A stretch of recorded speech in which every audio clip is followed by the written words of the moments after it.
This is the My Writing Diary podcast. I'm Bill Wong. Today I'm going to be talking about the end of Act 3. The second to last chapter is called Return to Yesterday, where Revka has been dishonorably discharged. She was given a devil's bargain, of which she refused, and she has returned to school. On her desk, where she teaches elementary school, she has a stack of notes from the kids, which say, "Oh, we're glad you're back, and we're so proud of you." She takes that stack of notes, lifts it above her head, and throws it into the trash because she's ashamed.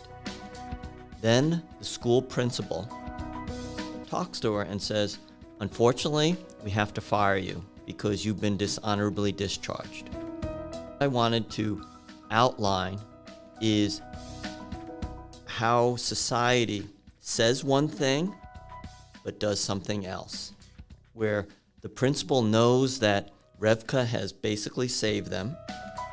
She's been given orders to fire her, and she doesn't stand up for her. How many times in our lives has that happened, where people are telling others, "This is beyond our control, there's nothing we can do"? But it's meaningless because actions are more important. I really wanted to drive home the thought that we have to do something. Talk is cheap. Actions are everything. They are everything. And many times we don't act when we should. After Revka is fired by her principal, she realizes that she has done a lot. She goes to the trash bin, takes the notes out, because this is an indication of her success. Everything that Revka wanted at the beginning of the novel, which was recognition, to be listened to, and a better job, she doesn't get, but things that she should get, which is an internal private recognition, she does obtain. I'm going to read a little bit of what I've written, and this is my first draft, so my apologies. The principal, who is named Dr. Reasoner, the military called the school board today, who called me.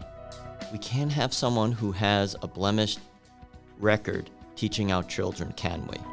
We have a reputation to think of. What'll the parents say? Yeah, what would people say if they knew what I did? Revka fights back her tears. "Oh dear, between you and I know what you did. We know how you saved us all.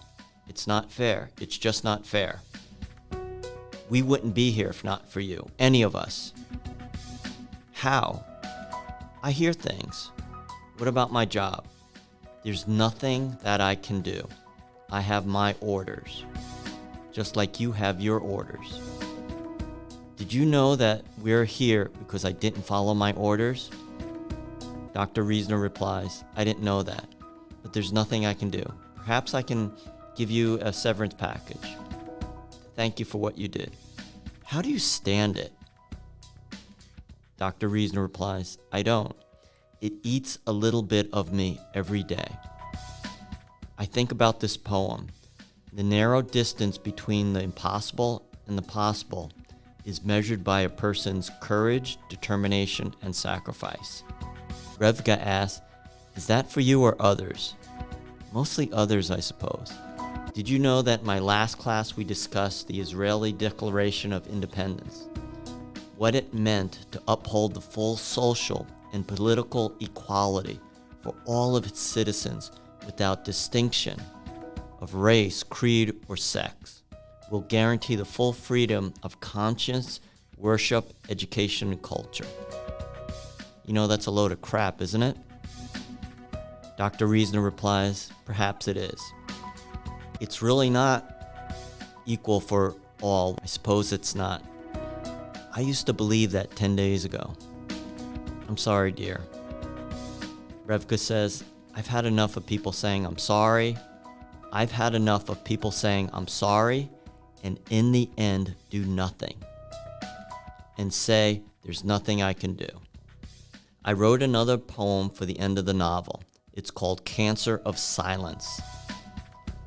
Silence is a cancer of the fearful. Deafness is a symptom of the stupid. Inaction is an illness of the lazy. Courage is the cure for all. At some point, I hope people understand that it takes courage to act. It takes a spirit within an individual to do the right thing regardless of all the pressures that we receive from society, from your job, from other individuals to do the right thing. Because each one of us has the capability of making a change within ourselves and within other people. We cannot do that alone. One individual can't change it. One drop won't change anything. The ocean is made up of millions, billions, if not trillions of drops, which when they move together is a tidal wave. We have to understand that. If we don't have enough drops, we don't make change. I hope everyone looks into their heart and thinks about what they can do, what they can say, how to change the world by speaking up when they see injustice, by listening to others who are screaming out in pain, by acting as opposed to doing nothing, and above all, to have courage for all of these actions. We want to give you our thoughts and our wishes. I am sick and tired of thoughts and prayers. I want people to speak up, listen, and do something. Thoughts and prayers don't change things. Action, listening, and voice changes the world. This is Bill Wong. I'll see you on the pages.